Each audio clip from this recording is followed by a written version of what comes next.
Respected dear family members,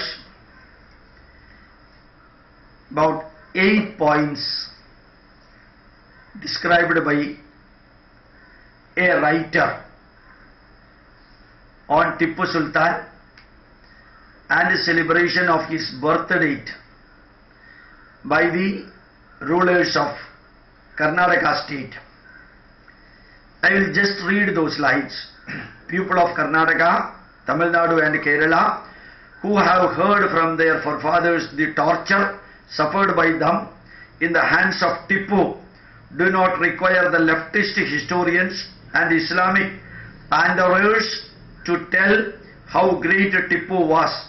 Many Hindu and Christian organizations had demonstrated and requested the government not to celebrate the date of birth of Tippu Sultan. But Siddaramaiah, who rose in politics by pitting one community against another under a new name, Ahinda, first letters of Kannada, words for minorities, backwards and Dalits, remained stubborn. He always enjoyed pampering his vote bank by giving them freebies and picking the sentiments of devout and nationalistic Hindus. Leftist intelligentsia, as usual, would support any nation-breaking activity by anyone. He knew, Siddaramaiah knew about this very well. Today one need not read history books written by Rumela Thapar or Irfan Habib to learn our twisted history. Websites provide information, but one has to hunt for true basis. Number one, Sri K.M. Panikkar, the great historian and author from Malabar, in one of his books cites a letter written by Tippu to the governor of Baikal in Kozhikode, Baikal Fort, which reads in quotation, "Don't you know I have achieved a great victory recently in Malabar and over 4 lakh Hindus were converted to Islam?" It's a question mark. "I am determined to march against that cursed Raman Nair, the Raja of Travancore, very soon. Since I am overjoyed at the prospect of converting him and his subjects to Islam, I have happily abandoned the idea of going back to Srirangapattanam." Now, point 2. Tippu has demolished over 8,000 Hindu temples throughout South India and 27 churches in and around Mangalore.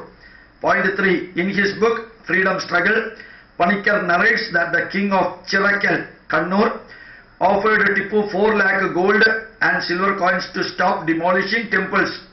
But he declared, Tippu declared, "Even if the entire universe is brought and put on my feet, I will not stop destroying Hindu temples." These are the words of Tippu Sultan. 4th point, in his letter dated 22/3/1789, Kadangeri Abdul Qadir, one of Tippu's generals, ordered to convert at least 12,000 Hindus to Islam and kill those who refused to convert to Islam. 5th point, many masjids were built in the place of demolished temples.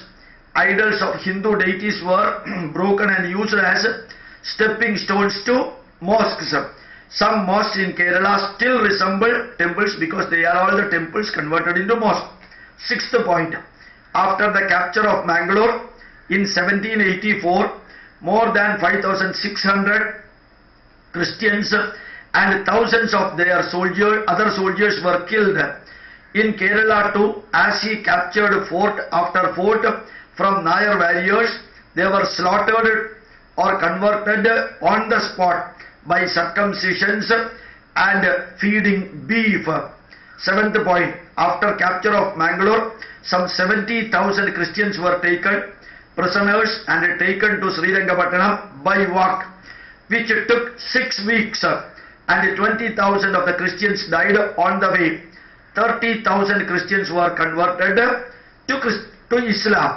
Thousands who refused to be converted were disfigured. After the death of Tippu, only around 10,000 Christians returned for resettlement in Mangalore. Eighth point, having learned that Melukote minister, who was an Iyengar, was conspiring against Tippu Sultan massacred over 700 Iyengars on the day of Diwali,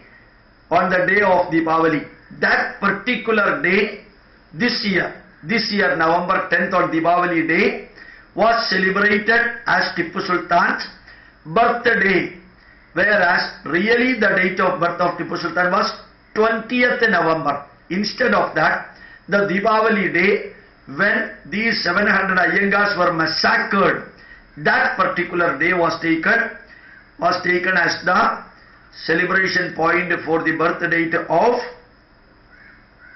Tippu Sultan. Now you can see Iyengars of Melukote do not celebrate Diwali even today because 700 Iyengars were killed by Tippu Sultan just because he suspected that Melukote king was doing something against Tippu Sultan. Ninth point, by his wars with the brave Kodagas are written in blood, but his wars, Tippu Sultan's wars with the brave Kodagas are written in the blood. To capture port city of Mangalore, Kodagu was an obstruction. When his repeated attack, Tippu Sultan's repeated attacks failed, he resorted to deceit. In the name of compromise, Tippu arranged a feast. His army, Tippu's army, pounced on the unprepared Kodagas and took 50,000 of the Kodagis, including women and children, as prisoners and took them to Srirangapattanam, converted many of them and included them in his army. The brutalities done by Tippu is still in the blood of the Kodaga. How can the Kannadigas and the rulers and the Siddharamaiah could celebrate Tippu's birthday? Tippu might have fought against the British, not for wiping out the British, but to see that he is protected, his country is protected, the Islam is protected by his wars. He never was interested in protecting Indian culture, and his Terotam, his march in Kerala wiped out hundreds and thousands of temples and wiped out hundreds and thousands of Hindus and their culture and that particular Butcher's Day was celebrated in Karnataka, that too on Diwali day, 10th November, even though the date of birth of Tippu Sultan was 20th November.